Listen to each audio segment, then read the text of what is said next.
We are live today. We're nearing the end of the first half of 2026. I hate saying this, but it always comes around so quickly. Welcome, everybody, to BioBridge, where we talk about Japan, connecting Japan to the rest of the world. We've been traveling. Ibrahim, where have you been? While everyone was at Bio in San Diego, I was hanging out in San Francisco. Normal people go to Bio. Yeah. San Diego would have been nice, but you tell me. I guess you were at Bio. Yes, I was. San Diego, and you were actually MC for a few events or moderator, right? Is that how you young kids call it? We call it moderators, but yeah. I corrected myself. Yes. Yeah, I did a VC, a Japan VC and CVC panel at Resi, and then I did another session called the Japan Access session. So the VC stuff, I mean, money, two VCs from Japan and two CVCs with Ono and Taiho, so the big pharma VCs. But for the Japan Access Forum, I had AMED. Everybody loves AMED. Talk about that 2-to-1 fund grant program from AMED, and also we had one CVC. We had the National Cancer Institute of Japan. So they have this program called Ensemble Across J, and we should have her on one of our shows coming up. She talks about how to help global companies come into Japan and help them soft land, so to speak, like connecting them to resources, to funding, to pharma, et cetera, et cetera. And we also had like CMIC as giving us like the nitty gritty of how operations work in Japan. So if you're considering Japan, that was a great session. We had like 85 people. It was a nice session. And speaking of soft landing in Japan, today we have a tremendous guest, someone I had been following on LinkedIn for a while. And he also has a similar type of podcast, but it's more catered towards talent development, talent acquisition in Japan.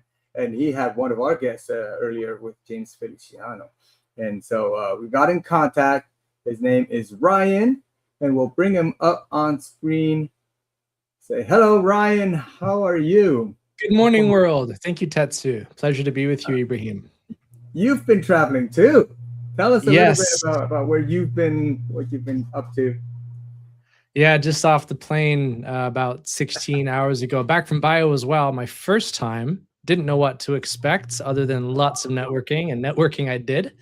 Good for you.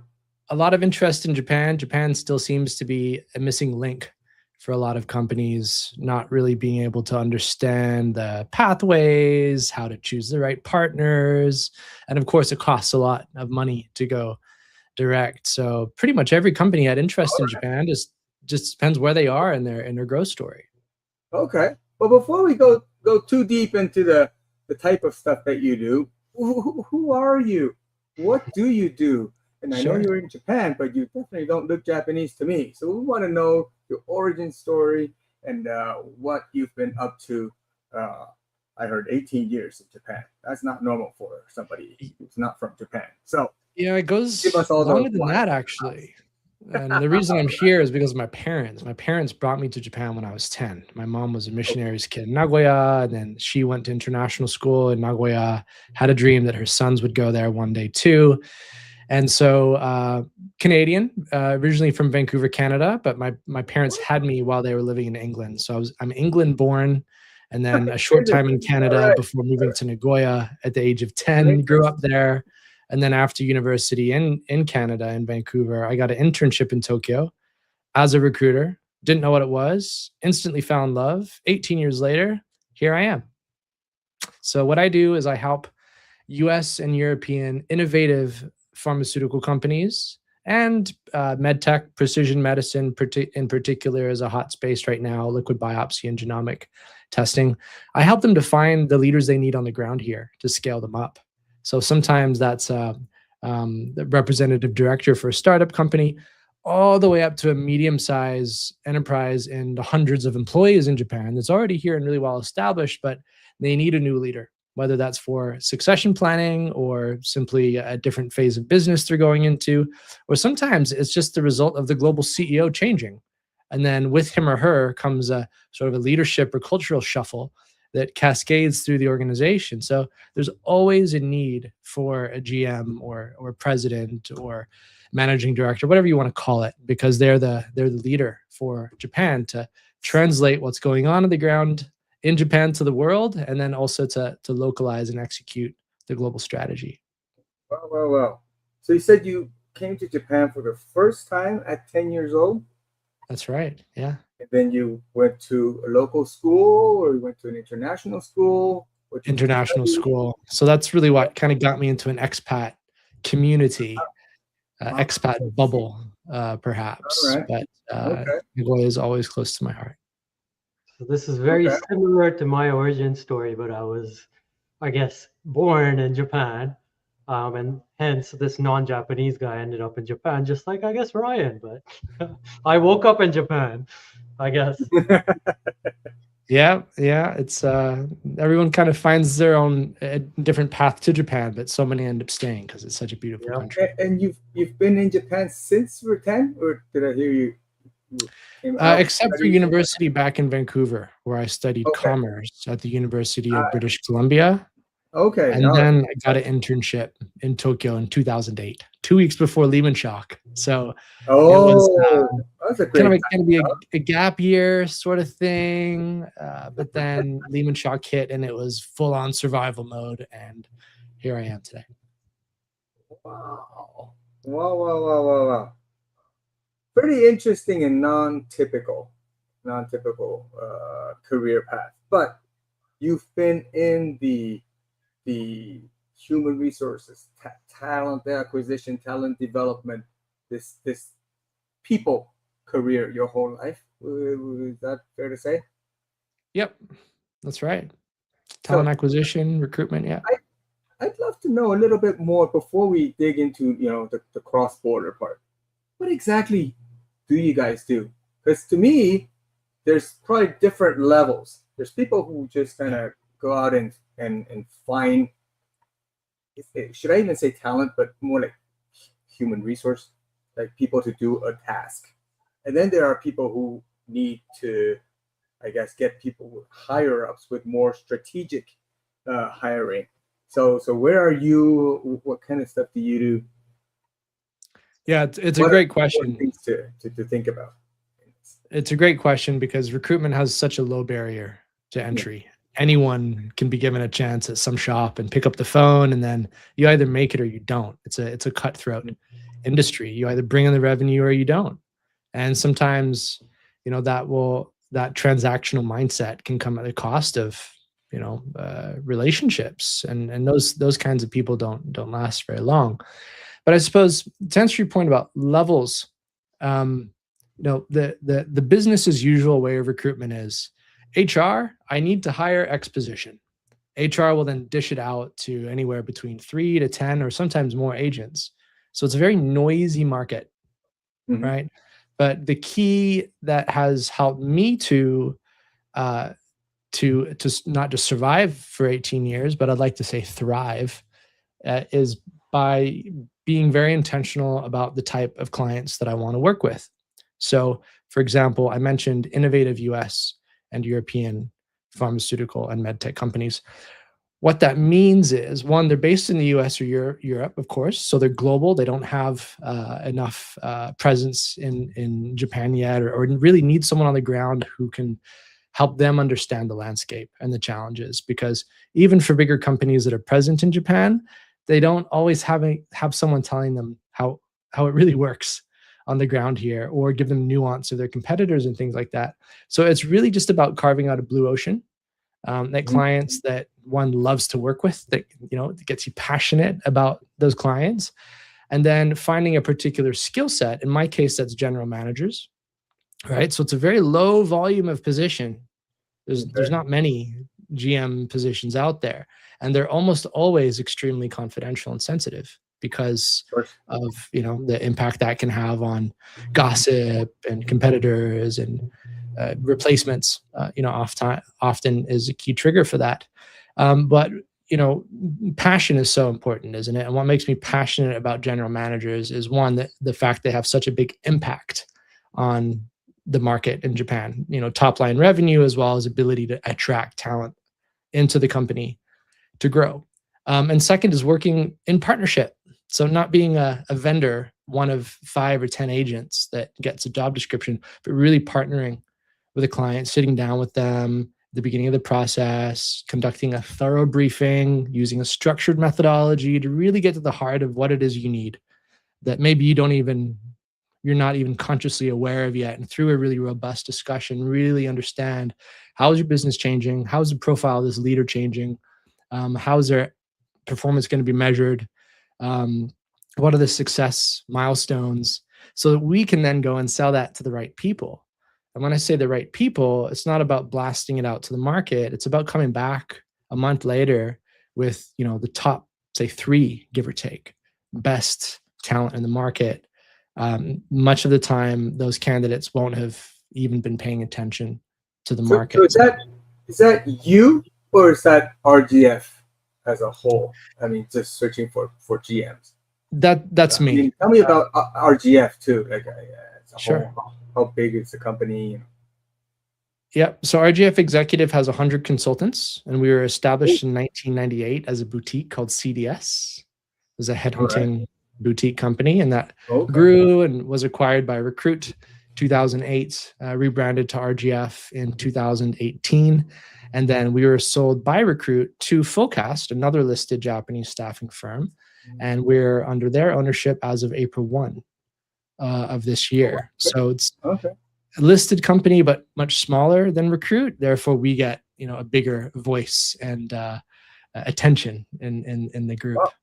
Okay, it's pretty big. I've had headhunters contact me. I mean, various headhunters. I've never actually gotten the job through a headhunter. I mean, I've only changed jobs once when I was in Japan. And that was through a friend. But yeah, I know there's a lot of them. There's quite a few big names, and then a lot of small names. Yeah. And as you said, it seems to me it's very competitive, and it's not just competitive because there's a lot of firms, but it's also competitive because there's not a lot of talent. Like the talent pool in and of itself seems to be at every level very, very difficult, as in there's much more demand than supply. Is that still the case? How has it been changing? Is it getting better? Is it still getting worse? How's that? How's the trends for talent? Yeah, it is. There is more demand than supply. I mean, one big reason for that in Japan is just being bilingual, and that requirement shrinks the candidate pool. And then, we have an aging population as well, and most companies want to find someone who can work for 5 to 10 more years before retirement. And so that whole demographic is shrinking as well. But, really, Tetsu, it's just about carving out a blue ocean, having a particular niche where, the consultant can have a track record that stands out, because ultimately it's going to be that track record, not a sales pitch, that helps a client to decide to work with you because of delivery. And so for me, that's GMs. Okay. So let's talk about clients. What kind of clients do you have mostly, and what are they looking for in the talents in Japan? Yeah, that's a great question too. So there's really three areas that I can talk to. One is big pharma, which until this year has been the main engine of revenue. Business unit heads, head of market access, head of business development, head of communications, all those commercial leaders that report into a Japan GM. And they need to be able to speak not just great English, but really think strategically and inspire the organization and really be a partner to the GM. However, as of this year, that's really tightening up. a lot. Agencies or big pharma is really tightening their spend on recruitment. They're beefing up internal sourcing capabilities.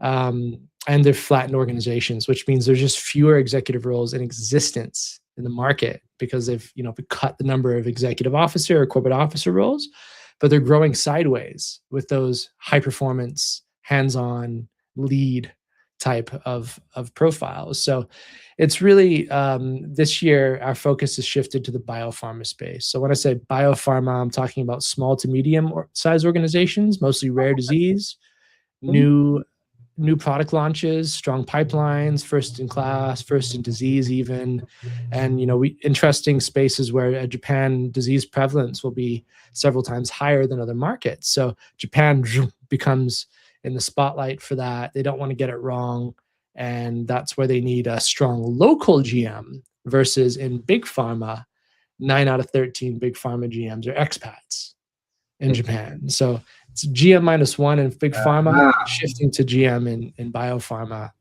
where there's, we're looking at 47 new drugs on the verge of approval this year. So there's a lot going on. That's fantastic. So more and more of these smaller companies, the way I see it is the small startups in Japan. There's more and more of these, especially through the AMED program. They're really trying to push the growth of these startup ecosystems. And every other day, I'm going to hear about a company that needs a GM or a CEO in Japan. So I assume that's the kind of people you're looking for, right? Yeah, exactly. Yeah. And how about inbound work for these smaller companies? There's been a few cases of global companies setting up shop in Japan. One case is Avencell. Or more recently, what's that company? The most recent one that got the fund, I forget. But they're like a global pharma or U.S. pharma that sets up a local affiliate in order to obtain the AMED fund. These guys need a CEO, and even any company that tries to set up shop. I'm hearing about CROs coming into Japan and setting up shop. Seems to me there's more and more. I don't know if that's your experience. I think there's always been a steady stream, and the recent improvements in PMDA having an English service line in Washington D.C., for example, and other funding programs that you just mentioned are just making it more and more hard to ignore the opportunities that are in Japan, as opposed to it sort of being like Japan, it's 3 or 4 layers away and I don't get it. I'll come back to it next quarter sort of thing. So it's becoming more and more difficult to avoid and of course more and more attractive as well. What's really interesting is that the profile of people, one GM does not fit all. Every single profile is different based on where the company is in their own clinical development or funding, whether they're how far they are from commercialization, then the culture of the company as well, and the leadership style, public, private, vastly different day-to-day kind of behaviors. So it really makes every search as unique as a fingerprint. Well, here we hear a lot about fractional CEO, fractional CFO, fractional CPO. Is that a thing in Japan? It is becoming more so. In the past 18 months or so, I've observed it more and more brought into conversations. And I think one reason for that can just be the level of uncertainty that there is in the market right now with MFN and the kind of paralysis that's bringing decision-making processes, as well as just not having great visibility into the talent pool and not, being sure like when is the time to go all in. An interim general manager can be a very attractive solution because it's very low risk and you're usually getting someone who's really seasoned as well and can speak your language as an executive, but for a fraction of the price that you'd be paying them full time. And earlier you mentioned the different stages require different types of people. Yeah. But in an environment like Japan, where are really hiring for permanence. How do you deal with, certain stages you need this type of people, but you hire them in, you can't. It's hard to move them around. How do you adjust? Yeah, it's a fascinating point. I think the simplest way to break that down would be to look at 3 phases: R&D, Yep. commercialization, and then steady state. So in an R&D phase, you're gearing up to a new drug application. You've got your eyes set on the horizon for when you're going to get a drug approved and launched in Japan. And the closer you get to that, and the more positive, readouts you get to make that go no go decision to enter Japan and go full on, that's around the time when they'll start thinking about hiring a commercialization general manager. Whether that's phasing out the an R&D driven medical head sort of GM, or to bring in a number 2 that can succeed them. There's different ways to do it, but you really are going to need someone that has a track record of commercializing, new product launches, cross-functional leadership, access, sales, medical affairs, and everything like that. Plus someone who's got a really strong magnetism for talent. If the company is going to scale up in Japan after that launch, you're talking about getting on a sales team of 10 people, a medical affairs team of 10 people, getting the right regulatory market access heads, and so on, and even creating a bit of a brand, employer brand in the market to scale further. That's really exciting. That's the sexy phase of the business, because it's like, okay, we're going to market. Give me this budget. We're going to install these capabilities and, commercial excellence systems and things like that. It's really, really fun. And that person is the type of person who really gets excited by a blank sheet of paper. Okay, what can we do with this? And educate global why that investment's needed. And then as we move into a steady state type of general manager, we're talking more about having experience managing a larger organization, hundreds of headcounts, perhaps even thousands, hundreds of millions of dollars in P&L, where one improvement in the commercial excellence system, for example, or 1 percentage point of improvement of efficiency can mean millions of dollars of impact. So it's much more about like optimization and then developing leaders in the organization so that when you leave or step away, you'll have multiple internal candidates there. So R&D, commercialization, steady state. And even R&D, early R&D, like preclinical, and then clinical people, it's a different mindset. But anyways, I digress. So you are in Japan, you've got foreign companies coming in. What's like the ratio of Japanese natives versus foreign citizens that are living in Japan? Do you hire? Or bilingual talent, or actually non-Japanese speaking even. Yeah, you need them all to be bilingual, right? That's kind of like the minimum threshold. Yeah. Do you have more Japanese speaking good English, or you have more foreigners who speak good Japanese? It's almost entirely Japanese who speak English. Okay. Now, there are some foreigners in there who speak great Japanese and critically are committed to Japan. They have permanent residence. They've been living here for a significant amount of time, 5-10 years already, married into the country, probably own a house. So that commitment piece is really important to Japan, as you all know, and logistically just being here and not, someone they'd need to relocate from another country, which is just a whole different set of risks. Not so much foreigners who don't speak Japanese, although I think there is a market for that, for big Japanese pharma that need expats here in Japan that manage regionally. There's a niche market for that, but that's not really a market that we cover. We cover the big pharmas that need really good English-speaking commercial heads, and then the biopharmas that need high-performance local executives. So to give you some data points around that, I may have mentioned that 9 out of 13 big pharma GMs are expats in Japan. So it's still very much this sort of rotation ground. Whereas big global pharma. Big global pharma, correct. US and European. Yeah. And then of the 38 or so US and European rare disease companies in Japan, 6 are expats. The others are local hires, including some foreigners who are local hires as well. So really need that, locally rooted, high performance, commercially oriented, having KOL relationships, knowing how the government works, knowing the unwritten rules and the cultural nuances and things like that. Well, let's dive into the cultural nuances and all that fun stuff. What's your global client first time coming to Japan? What are the demands that just make zero sense? What are the big traps that they fall into first? Well, any kind of anecdotes that you would have along those lines? Yeah, like let me qualify that actually. Like, what pep talk do you give a new hire? Like, hey, don't go and do this, otherwise you'll get fired.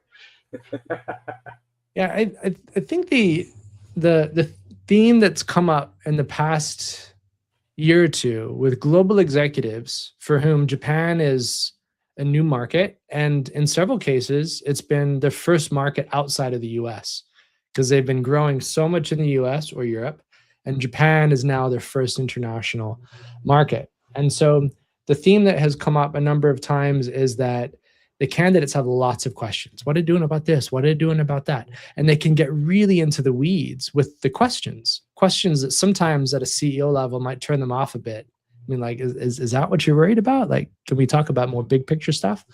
So it's just about coaching the CEO or in a lot of cases, is the international VP, right? The CEO will delegate Japan or international to their sort of number 2 commercial, which is an international VP or a chief commercial officer or something like that. And it's really that addressing those questions in the interviews is really important and goes a long way to establish credibility with Japanese candidates, not just saying, here's the information you need to make a decision, but it's saying, I'm open. Tell me what you need to know. I want to build a trusted relationship with you. I want to be transparent. Tell me what you need to know, and not making them feel like, shy for asking a really granular question, if that makes sense. That's so hard, though.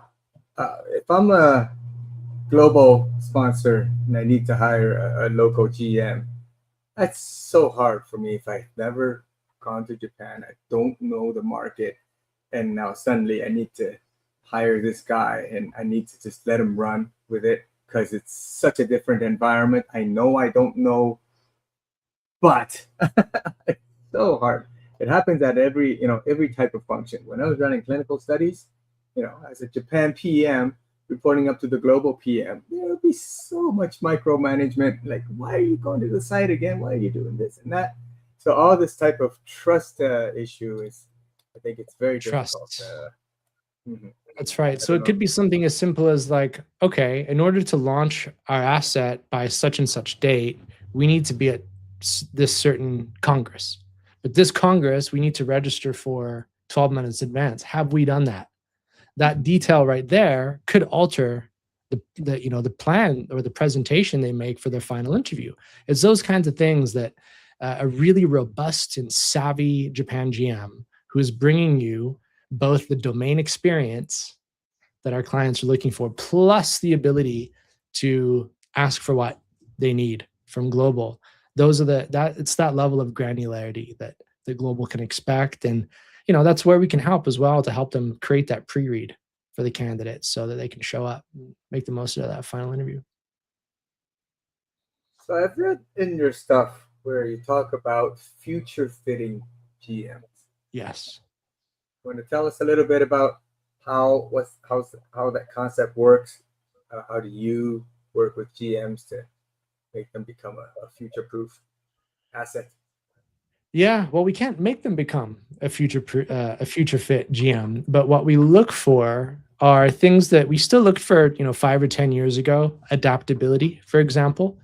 But in this day and age, that is all the more important because we've got, tariffs that sent shockwaves through the whole industry about a year ago that still has a great deal of uncertainty around that. Now there's most favored nation pricing that's creating paralysis and pipeline decisions and restructuring the way that leaders in big pharma are interacting with their global counterparts. So, adaptability is perhaps a buzzword, but what that means in today's context is being able to thrive without structure and direction, and being able to think for oneself and create a narrative that's both compliant, can't say the wrong thing or overpromise to anyone, but also instilling, a vision, and a mood and an atmosphere in the team of where we're going, and that cultivating the right attitude around that. So that's really the soft piece, is that ability to thrive in ambiguity with all the volatility and uncertainty around us.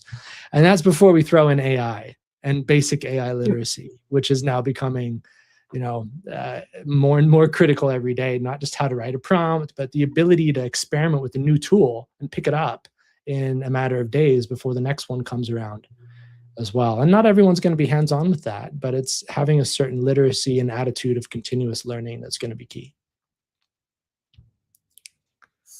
So you've talked about quite a few things that you ended with AI, and I think the biggest can of worms kind of thing.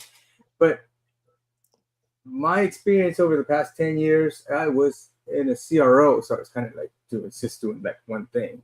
But since I started my own company, now I'm out there, and even within the last 2.5 years, I see so much change. It's just like stirring.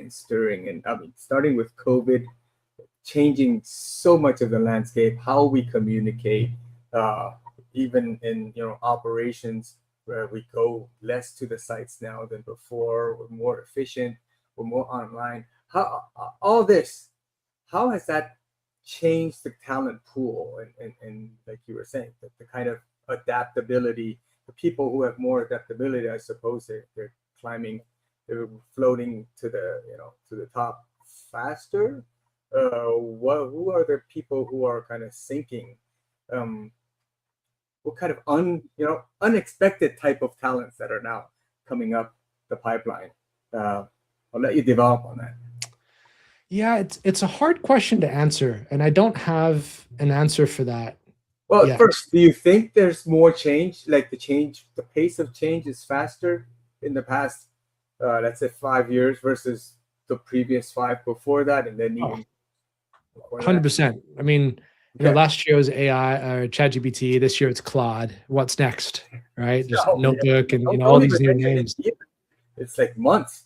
Like end of the year it was Gemini, and then by January it was Claude, and who knows what's coming up. But I will say that if we think about two camps of people, one is in big companies, you have an IT department and some level of resources that is devising what's the right architecture for that firm. Like Takeda has Next Step, for example, in their sales force.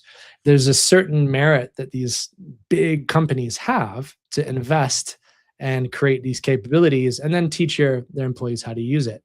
So it's kind of handed to you on a silver platter. And in many cases, you can't use anything other than those tools. So that experimentation muscle may not be being worked. Now, this is my hypothesis, just based on observation, because me being part of a big company as well, I can't experiment with certain AI tools. I have to use, our enterprise solution. And so it's important that anyone who wants to stay sharp with AI is experimenting with AI in their own time in some way. And the other camp is people who are in startup companies or companies that aren't as bound by compliance and may not have that large level of scale as well to experiment and to, try out different softwares that can help them, solve pain points in their process. But it's very easy to get distracted. So it's like an outcomes first. Like, what's the outcome we're trying to achieve here? Working backwards from that. That's how the best leaders are thinking. That's what I'm seeing. What's that age sweet spot? I guess the older they are, the more experienced they are, the more background. The younger they are, I mean, they're more open to, I guess, trying new things. Less to lose. Where's that sweet spot? If you can put an age to it, or is it no? It just depends on the position. Some require more age, some require more energy. I don't know.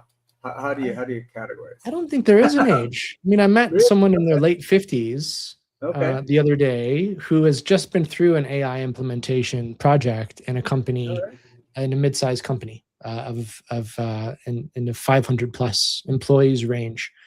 He hadn't touched AI before that, but he was tasked with that rollout. And what it didn't come down to so much for him was the technical grasp of it. It was more of the leadership and communication. Grasp of it. Here's why we're using it. This is where we're going with it. Here's what it can do for you. And by the way, let's share what works together frequently going forward. So it was that messaging around it that I see leaders being able to talk about these days. Not so much the nitty-gritty technical elements of that. I guess that would apply to any function. People who have experience, who see strategy, who see patterns, that'll lead the people who are actually the implementers, the people who actually do the hands-on work. So, okay. Yeah. And what's making your life difficult these days? Like, what are the difficult positions to recruit for? Like, what are the hard requests from clients? It's my questioning that's difficult. we look for the hard searches. That's where we differentiate. So it's really more about accessing those opportunities that is harder for us than to find the people, because we don't have partners in New York and New Jersey and all around the world. So we have to find those. But when we do, the challenge that is really core to them all is really bridging global and Japan and helping them understand what's going on the ground. Why is it the way it is? Why are the challenges the way they are? But not framing that as an excuse, but here's what we can do about it. Right? And acknowledging, I see this has worked for you in another country. Here's how we could adjust that a little differently for Japan. Here's how it might work here. So it's being very constructive. And yes, we can do this. Here's how we can do it, using facts and evidence and examples to back that up. And then maintaining this very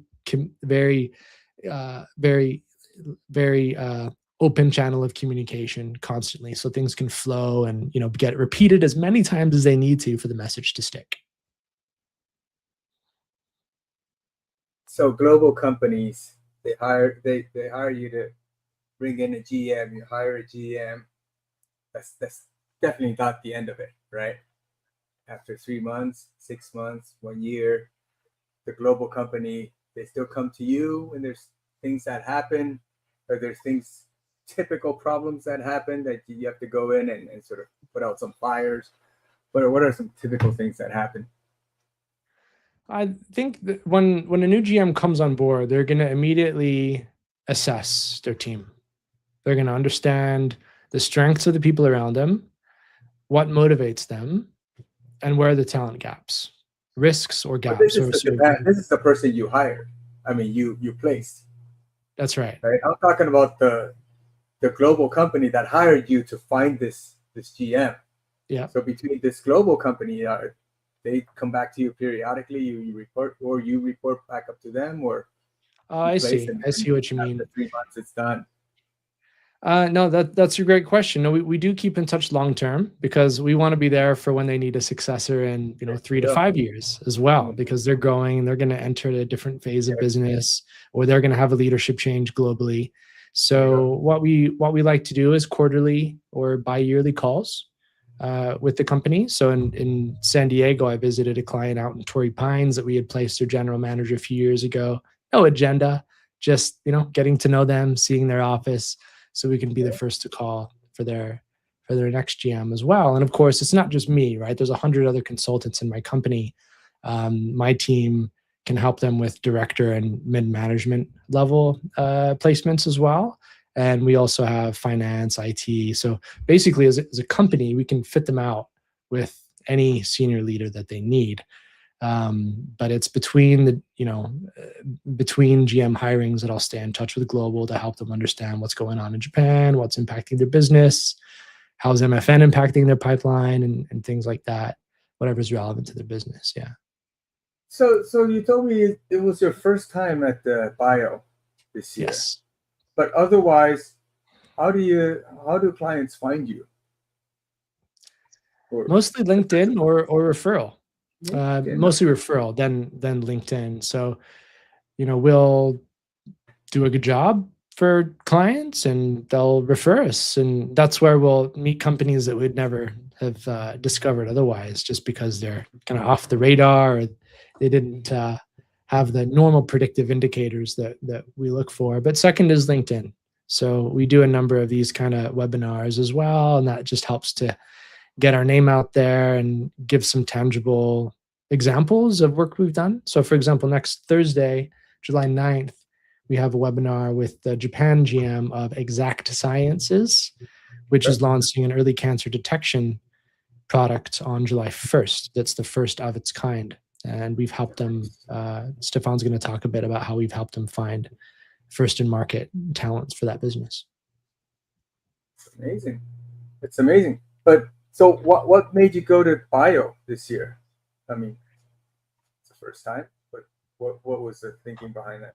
Yeah, we've had a handful of successful cases with small US companies that are not yet in Japan or that are in their very early stages of entering Japan. And the impact that we were able to bring them beyond just finding the right person, but educating them along the way as to what the market looks like at every level of granularity, helping them craft the right offer packages, and then after joining as well, help them to kind of model out how they can scale up the organization. We want more of that. We love that work. We have very strong local relationships already, but it's really that new frontier is going to places like Bio and physically shaking the hands of decision makers that might be thinking about Japan, but they haven't made the right contact here yet. And that's where I think we can serve a unique purpose, is that it's not being filtered to us through partners around the world, which can be a great model as well.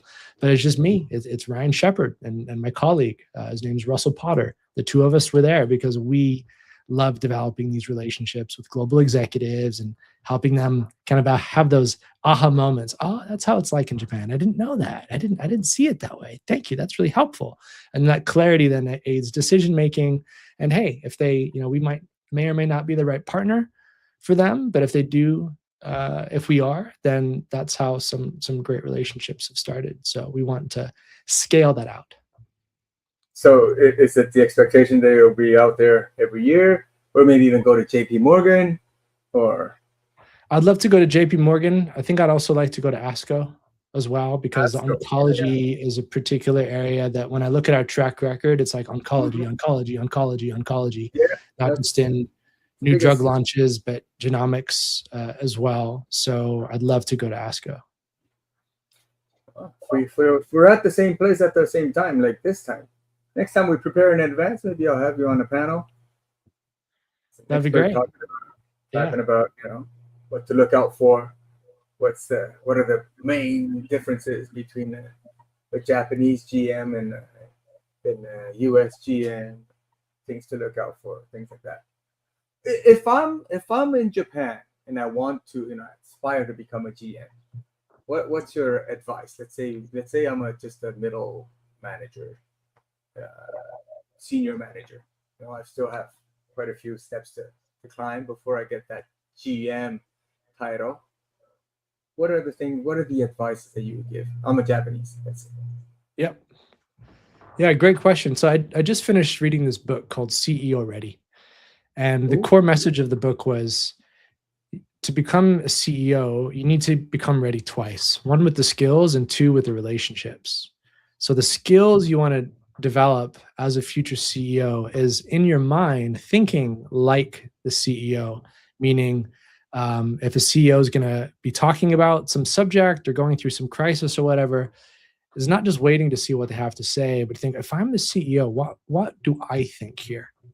How do I see this? And develop your own self-narrative for where the company's going, where your team is going, even where your household is going, the vision and the financial goals of your family is a great place to start, because after all, we're all CEO of our own life and CEO of our own family. So one is to get those skills, and then two is just the relationships with stakeholders. Who are the stakeholders in the CEO decision-making process? And awareness, just being aware of them, is half the battle.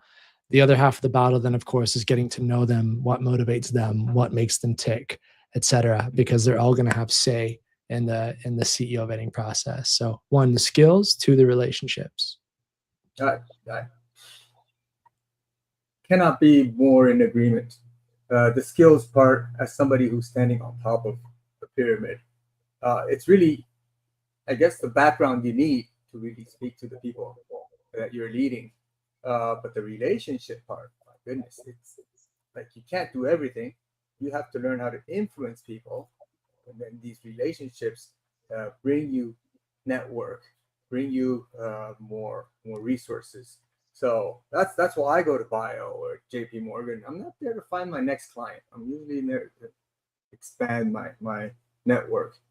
And then people talk, and then I get referrals, and that's how I get my business. So it's never really a direct shot at goal. No, it's kind of like a Rubik's Cube, isn't it? It's like you have the exhibition floor, and then there's bio partnering, and then there's the speaker sessions, and all of them have different types of people that are at each one, expecting a different sort of interaction. So it was quite a week, I must say, to plan each interaction out. We're in it on the platform to partnering? Yes. Okay. Yeah, so that is intense. Like 30 minutes, take notes, listen. Yeah, I didn't have a very busy schedule in terms of meeting counterparts, but last year I had like 40 lined up for one client, and my goodness, that was rough. Yeah. It's like speed dating, but thank God for AI scribes now, right? Indeed, it is. So, all right, we're going to have to start thinking about bringing this back home. Typically, around the end, we go more philosophical. We talked about how a CEO needs to think maybe 5, maybe 7 years ahead of time. If he wants to aspire to that role, the GM or CEO. So, what do you see 5 years down the road, 7 years down the road, based on what you've seen so far? What's the big things that's coming up? AI is in the past now. Where's AI taking us? Where is this globalization taking us? There's clearly more and more cross-border relationships going on. So where will we be around 2030, 2035? What does Ryan say? Yeah, well, with how fast things are changing right now, I'd be a fool to lay down any predictions for 5 years ahead. But one thing that I can say for sure is that all of this AI hype, noise, potential, to me, is really reinforcing the need to stay human, to get off the screen, to look people in the eyes with a genuine curiosity, to hear their story, how they think, what motivates them, and to read what AI can't read, to have that empathy, to really sense what's not being said. And I think that's, from a recruitment perspective, what's going to make high-touch, highly human recruiters more indispensable in the world, rather than CV pushers or just high volume businesses. And I'm sure some of those are going to get it right as well, and they're going to thrive in their own way. But we're really just going to see this divergence, but not limited to recruitment. We're all human. We're all people. We're all leaders, and we're all passionate and capable of bringing different value in different forms to the world. So it's really about staying in tune with that and staying in touch with what makes us human, what drives our curiosity, what our own goals are, what our own self-talk and self-narrative is, and being able to stay authentic is what's really going to me, be the biggest component of that 2030 vision. My goodness, I could not be more in agreement because we are more connected than ever online. But these events, these JP Morgans and bios, they continue to thrive. Because if this digital format works for everybody, then who needs to travel?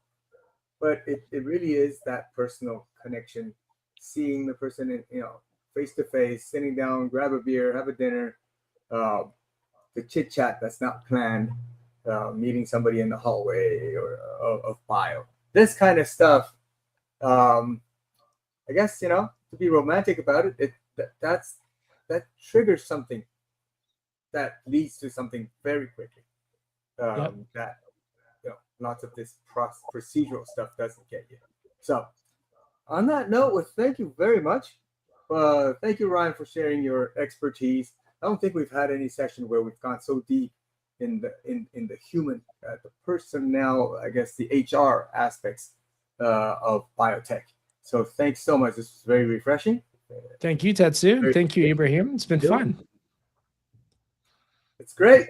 All right, so everybody, we will be back online again in 2 weeks, but still trying to digest my emails in my inbox after a week at Bio.